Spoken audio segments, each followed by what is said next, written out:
Welcome to BNI Pragathi Podcast, Major. Thank you so much, Ashfak. Happy to have you. Major Ravindra Bhatnagar is the founder of Analytical investments, and there's so many things which we'll be talking about right now. So the first question is, we'd love to know more about Major, then we'll get into the business part. So Major, can you tell a little bit about your background story? Sure. Where should I start from? Well, we'd love to know about how was your experience in the army and your major journey, and then how did you get into the business?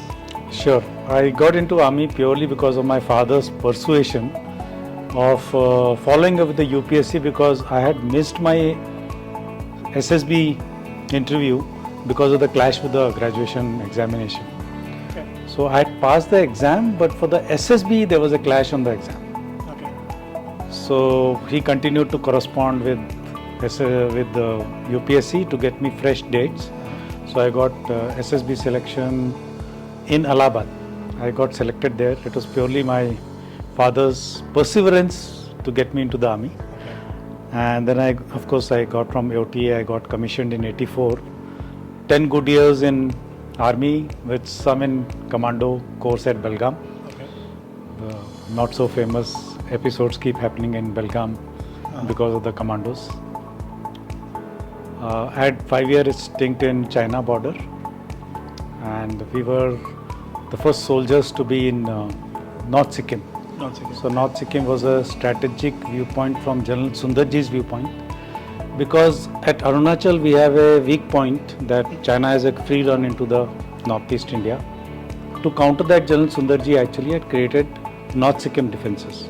So North Sikkim's strategic advantage is that we are very close to Tibet border, and we have a free run into Tibet, which is about 150-200 kilometers, in case China has a.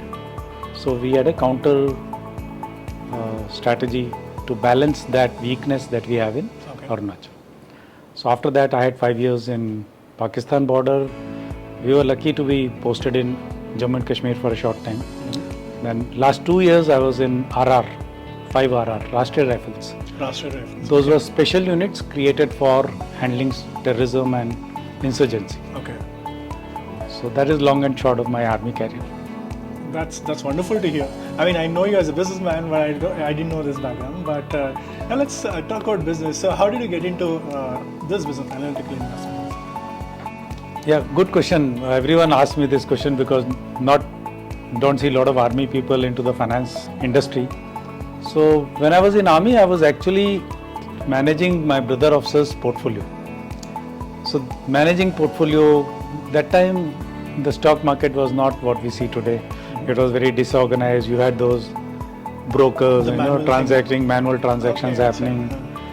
And basically UTI, unit share, unit master schemes used to be there.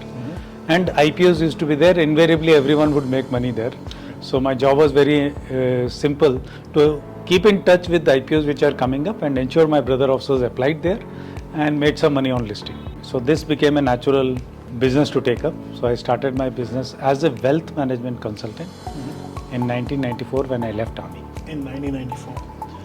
Right. So 1994 and it is 2026 right now. So that's almost like 32 years. 32 years, 3 decades. That's a long one. I'm sure there are wonderful experiences in the last 3 decades. So is there any major years which transformed your business or your mindset or any direction? From wealth management to how did you, Sure, I have a couple of things that hit my mind straight away. Okay. So when we started as wealth management company, and therefore the name was Analytical Investments, it became very simple because somehow people trusted me very easily, and the moment I used to meet people, they used to give their portfolio to me So that was my first very important year for the change from wealth management to loans. So we did loans, home loans primarily with different banks, primarily for about 2008. The second pivot came in 2008 where we were working on home loan requirement of a businessman in Pina. And businessmen, as you know, have a lot of problem with their balance sheet. They don't declare full income. Yes. So solving those challenges gave me also an interesting aspect because salary was like, it is a commoditized product. But when it came to businessman, we had huge amount of work to do on his balance sheet papers, study, convincing the credit, look, this guy is good. Yes. He deserves 1 crore loan. Why are you giving him only 70 lakhs? That kind of interaction and fighting helped me to understand that businessman has so many challenges to do. That was my first exposure to MSME, if you say, today. So 2008, when we did that particular work in Lehman Brothers time, the customer actually from Pina came to our office at Martali, which was shocking to us. We were not used to customer coming to our office. Okay. Not only he came, he brought sweets. He said thank you. We are ethical, professional people. We don't charge customers any fees. We get paid by the bankers. Okay. So this changed my perception. I said, businessman is respecting my work. Salaried person does not respect me. So let us leave the salaried person out and focus on business segment. Then I did huge amount of research on MSME. That's when I came across BNI also. So we continued expertise on that. From one bank we became 10 banks. So different banks have different challenges to lend, and different customers have different challenges to borrow. So that fixing is an issue. So we had to change banks depending on customer needs. So these are the opportunity that came. And then about the loan amount, some bank is willing to give only 1.5 crore for a particular loan, and another bank is giving 2.5 crore for the same balance sheet, same property. That brought opportunity. All these happens negotiation, because now today we work with 120 plus banks and NBFCs. So 120 plus banks and NBFCs, right? Okay. So now, I mean, there is one more change happening now as we speak. Okay. From BNI we picked up Mr. Sirish was our consultant for the business growth and operation excellence. Rajiv helps us in financial planning. RTG helps us in LinkedIn. And the most important relationship that we have developed in Pragathi is Mrs. Mohini Joshi, who is into View My Record. They are developing platform for us with which we will be able to engage with clients directly, with other loan consultants, and in future with the banks directly. So we are developing a platform as we speak. That is one huge change in our life that is going to happen. Another change that is happening is we are creating a cooperative society for loan consultants. Okay. You know that a mutual fund consultant has to go through a written examination to become a wealth advisor. Yes. Right? A stock market expert has to go through his exam. Exactly. You have a life insurance person going through an exam. Of course. But a home loan consultant doesn't go through. So in short, let's sum it up. Like, okay, so 2002 is when you change the direction from home loans to MSME loans, and then now you cater to both the segments, like for home loans and for businessmen, like helping them in terms of raising funds. Yes. So product, when you are doing loan, it's a very generic. We have an income portion, we have a collateral portion, we have a non-collateral loans. Okay. So then it's basically very simple, but home loan is a very, very simple product. So naturally our team takes care of it. Complexity comes in complex balance sheet, complex properties. In those issues, the complex. For example, can I give you one or two examples? Of course. For example, this company in RT Nagar, I always talk about, they were doing a 60 crore turnover and they were stuck there. Mm-hmm. Why that loan is very important? Because we did that loan in pandemic time. Okay. Now they were stuck at 8.5 crore loan from a particular bank. I'll not name the bank. And we then worked around that for about, I think that solution came in about 3 to 4 months. We moved that loan from 8.5 crore to 13.5 crore. Okay. And today that business is running 200 crores per year and still scaling up.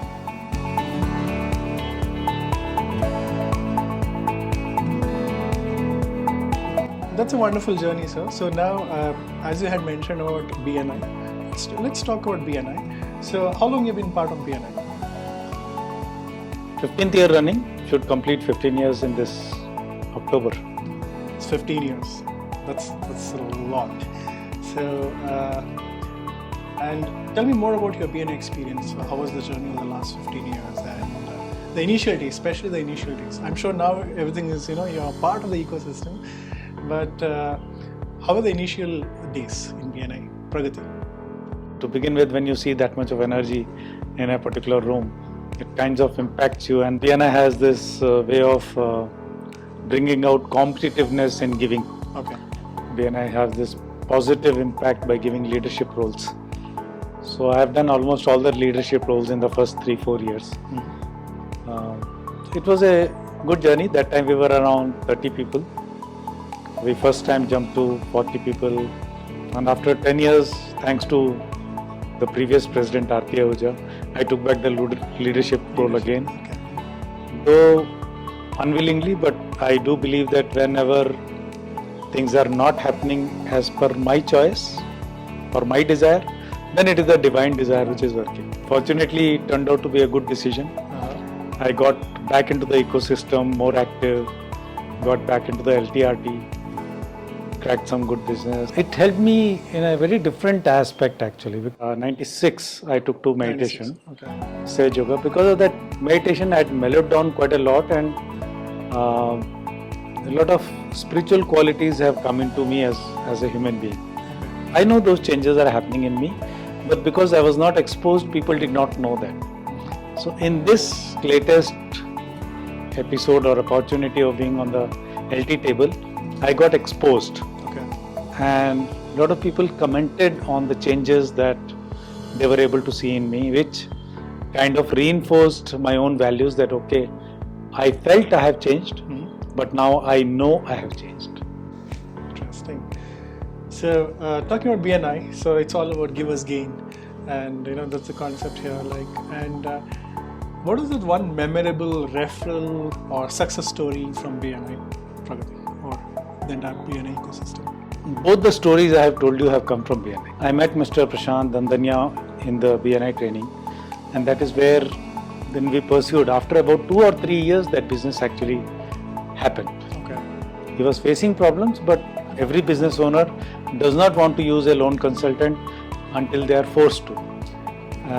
Recently we did our largest transaction, which also has come through BNI, and of course with Jaideep Balerao we are doing our bigger transaction again. That's brilliant. So there's so many success stories. Absolutely. So you build the trust, and there's so much interesting things happening. Absolutely. Once you got into BNI. Absolutely. Any suggestions or advice to the new members of BNI? So BNI ecosystem, one of the biggest advantage that I would ask them to use is interacting with people, not from the perspective, of course you need to give some referrals, get some referrals. That apart, understand that businessman's journey. Okay. In that journey, the person would have gone through so many challenges. Try to understand that. That is how deeper relations, because the person will not open up everything to you. Of course. So when he starts opening up what are the challenges he faced and how he solved, those are the things that you can implement in your business without going through those challenges. Okay. That's a huge ecosystem for anyone to learn. Another thing BNI helped me was to understand this power team system. So I think more than 10 years back we started power team in our office. We had different set of people. That time we have different set of people today. But we have at least one person in common. Suresh Kumar and me have been in MSME right from day one till today. The other people some people came and went, other people are staying on. Rajiv has been there for a long time now. Okay. So that ecosystem, how to use it, and because of that knowledge, company will be using that knowledge in order to expand pan-India using this ecosystem outside BNI. Got it. So that's a wonderful journey, Major. And now coming to some information, some knowledge, some education for our audience. What is that one skill do you believe that most entrepreneurs in 2026 need? Skill. I think communication is a very big skill today. Because the power of communication, whether it is with fellow members, whether it is with client, whether it is at home, whether it is communication with self, or whether it is communication with divine. I think there is one skill one needs to understand and acquire. Some people are very silent, very reserved. In today's world, communication is becoming a very key factor in life. Interesting. So communication it is, that's a skill. All right, so final message to the fellow entrepreneurs and BNI Pragathi members. Stay invested. Don't keep moving your investment. Investment, like stock market, will take time. There is no reason to run from this chapter to that chapter, or no reason to run out from BNI unless you have reached 100 200 crore. Wish you all the best. So if the audience wants to connect with you, how can they reach out to you? I've been very active on LinkedIn, thanks to Aarti Ahuja.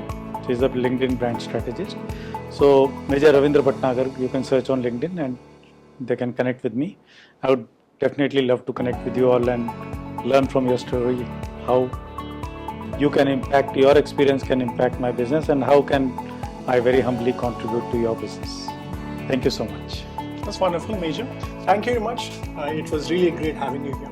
Absolutely wonderful. Learning from you. Good choice of questions. It brought out a lot of good things from me. Thank you so much. Thank you. Thank you, Ashfak. See you next episode.